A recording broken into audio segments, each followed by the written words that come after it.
Greetings, fanboys and fangirls. Jared here with another review from Fanboys Forever.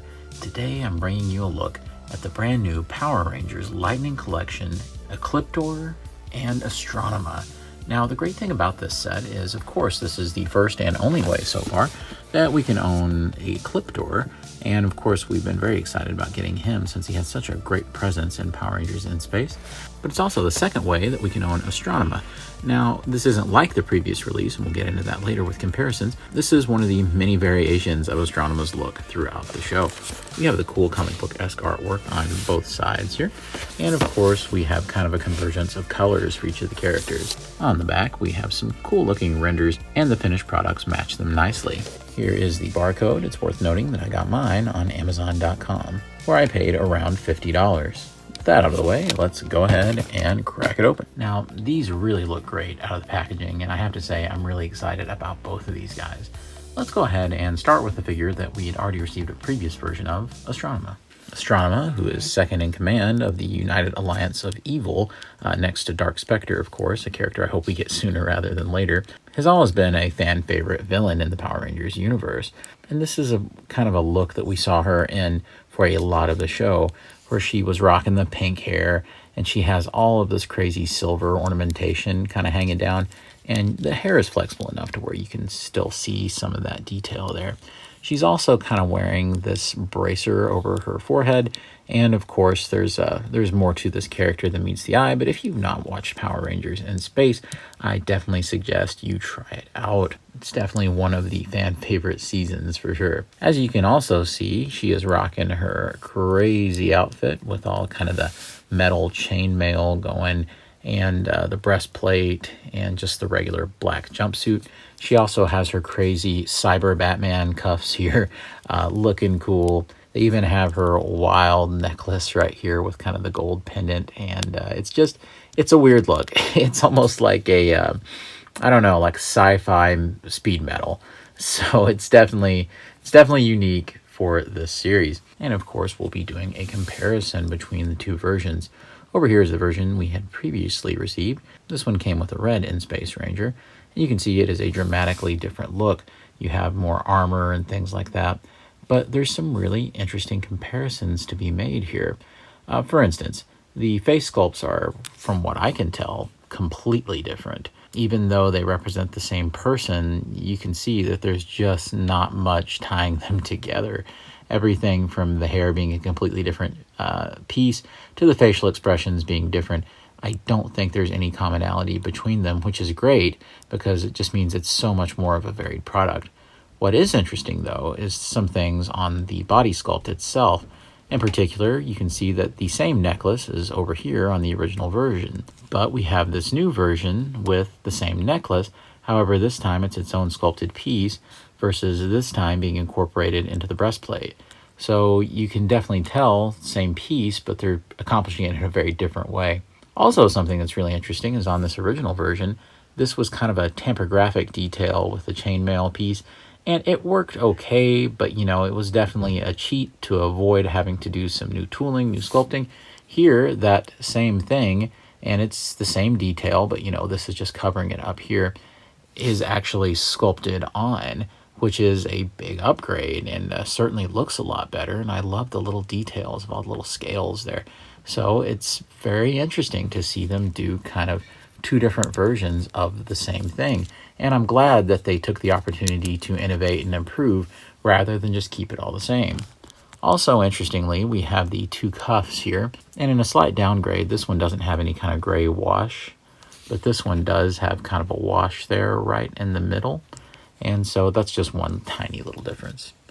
Other than that, they both have the same little thing here for her boomerang piece, and they both come with what I believe is the exact same staff. Unlike some of the villain figures they've done in the past, they didn't oversize her or anything like that, with Astronema being practically the same height as a female Ranger figure. Astronema has all the articulation you would expect, with the head able to go side to side, a little bit of down, a little bit of back. You can pivot the upper torso all the way around if you wish, a little bit of up and down too. And then you have this hinge here right there at the waist where you can go way forward and way back. So it really gives you a lot of options.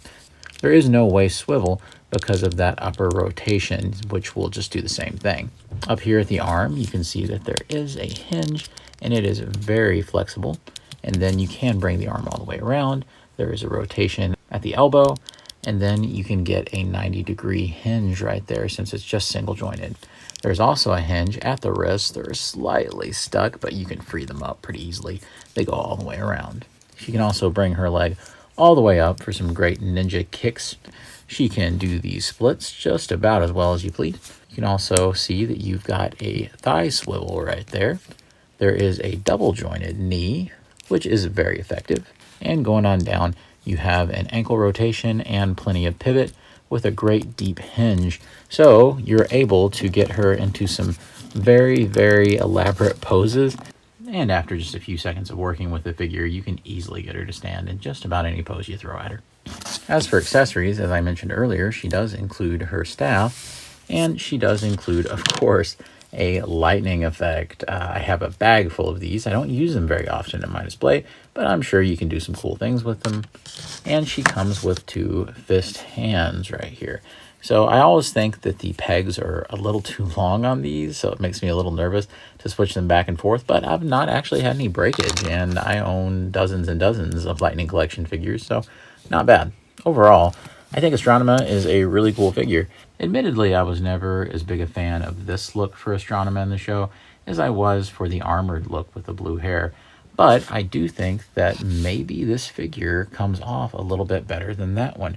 So it's a funny case of maybe not liking a look quite as much in the show, but actually liking the figure version of it better than the other look. So I do think that this one was definitely worth my while. Let's go ahead and look at Ecliptor.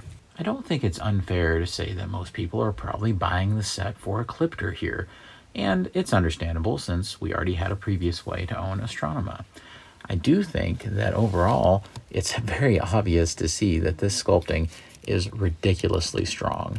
I mean, it's about as close as you can possibly get to the actual costume from Mega Ranger. It's incredible looking with all of its kind of flat panels strewn across the bodysuit. Of course, for those that don't know, Power Rangers in Space is based on the Japanese Sentai Mega Ranger. And when I say based on, I mean they reuse quite a bit of the battle footage from the show. And of course, all the villain costumes, or most of the villain costumes and things. Because the original Sentai show is about a video game that the Rangers are fighting in, I guess it's appropriate that Ecliptor here looks so digital and almost like a polygonal character maybe from an early PlayStation game. So I definitely always felt that that was what they were going for. I could be totally wrong on that, but that was always just my 2 cents for the design theory. So I think visually he's just spectacular, and it's one of their most accurate monster figures that they had ever done.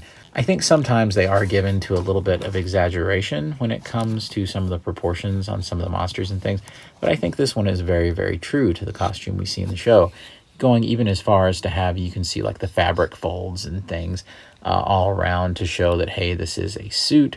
They're not trying to make him any more like supernatural or perfect. They're actually including those little imperfections, which I think fans really appreciate.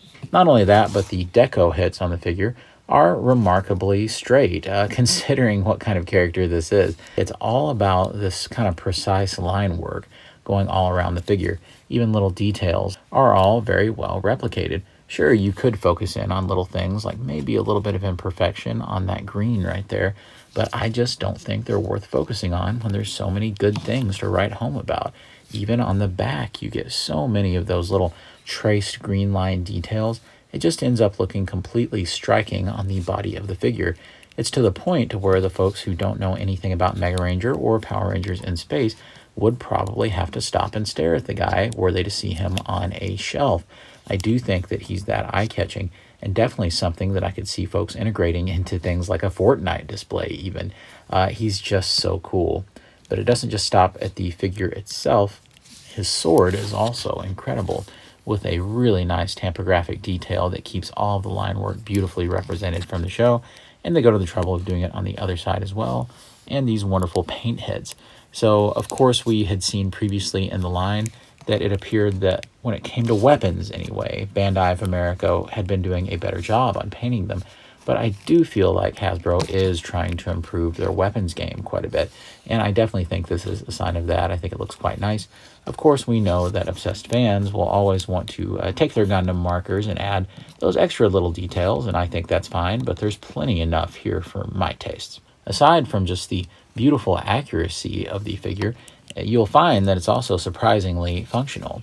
You can see that they've separated this out to where it is a shoulder pad and not a part of the chest armor up here, meaning that if you want to, you can flex the arm on up, which is a nice ability. You can also see that you can bring it out to pretty well 90 degrees, and that's terrific because I thought this would significantly inhibit this arm. There's also a rotation here at the bicep. There is actually a double joint, and a very effective one too. They weren't playing around when they articulated this guy. You can also see that, of course, the hand is able to rotate, and you do have a nice little hinge in there. So very nice. The hands also feel very suitably blocky and kind of nice to handle. So I think that's cool too. The head, of course, can go up and down, which is nice. It can go all the way around. And the other arm, this is also attached separately. So yes, you can bring it up even easier because over here you had this chest armor piece to worry about. But here you can flex it around all day. Works out very well. You can also bring the arm out. It's not quite as easy to do so as the other side, but you can pretty much get 90 degrees if you like, because this is able to kind of flex up. We do have a really nice upper torso kind of rotation here. I feel like I kind of need to get mine more loosened up. You can kind of hear it clicking as it goes there, but you can do a whole lot with it, going all the way back, all the way forward. I think it's really nice. The one point that kind of concerns me a little bit, just mechanically, is this hinge right here at the waist, because it feels like, you know, I can move it, as you can clearly see, but it kind of feels like it's still sort of stuck to the point to where I probably need to heat it up and kind of, you see, because when I flex it, it just kind of goes back. I would almost expect that to stay. So probably something I need to heat up and just work on a little bit. Moving on down, you can get a pretty decent splits for this guy. The funny thing is, this is much more movement, I'm sure, than the poor guy in the costume actually had. You have a great upper thigh rotation. There is, yes, double joints right here at the knees. We do get a rotation here. We have a really nice deep hinge and plenty of ankle pivot to the point where you can get some really crazy poses. And Ecliptor has no trouble keeping any of them. It's just spectacular because it feels like one of those perfectly weighted figures, and it looks particularly good if you get something like Andros out there. It looks awesome. Let's go ahead and look at some of the accessories. We've already talked about his awesome sword, but he does come with several other things. One thing is this cool effect hand that he comes with. I always like it when the Lightning Collection gives us these. Looks really nice. The one thing I'll say is that they didn't paint any of the knuckles here, so it is kind of a letdown that that didn't happen, but I'm glad that we got the effect hand anyway. We also get this cool purple effect to go over the sword. Have it all the way around it, and it looks cool and all that, but it's just not really my kind of thing. I usually leave these off of the figures.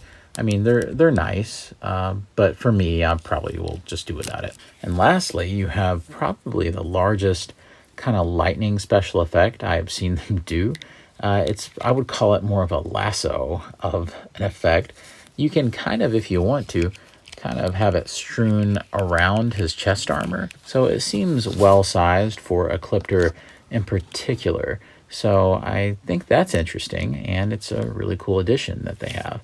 You can, of course, also use it to sort of lasso any of the other Ranger figures that you like. So it's a neat addition. Probably not one I'll use very much. Getting Ecliptor's legs straightened back out, more of a neutral pose. We'll do some height comparison. Typically, Hasbro has kind of been keen to oversize a lot of their villain figures. And in this case, you can tell that he is a little taller than Andros, but I don't feel like it's as over-exaggerated as we've seen them do in the past with things like Goldar and, of course, Lord Zed. So I am glad that they've kind of pumped the brakes a little bit on that to make them a little more reasonably scaled, because I think, to me, this looks about right. Now, chances are Ecliptor was maybe a little bit smaller than this in the show, but I think it looks fairly decent. If you're a big fan of Power Rangers in space like I am, it's hard to go wrong with this really awesome set. Hasbro is doing a great job of really getting into, of course, some of the fan favorite elements of Power Rangers. Like I said, I got these off of Amazon and they have just come out, so good luck to you, and hopefully you can secure one as well. Of course, make sure you comment down below. Let me know what you think of this cool set. And be sure to like and subscribe to the channel if you will. We would love to have you as a part of the Fanboys Forever family. And as always, God bless you and yours, and I'll see you on Fanboys Forever. Fanboy out.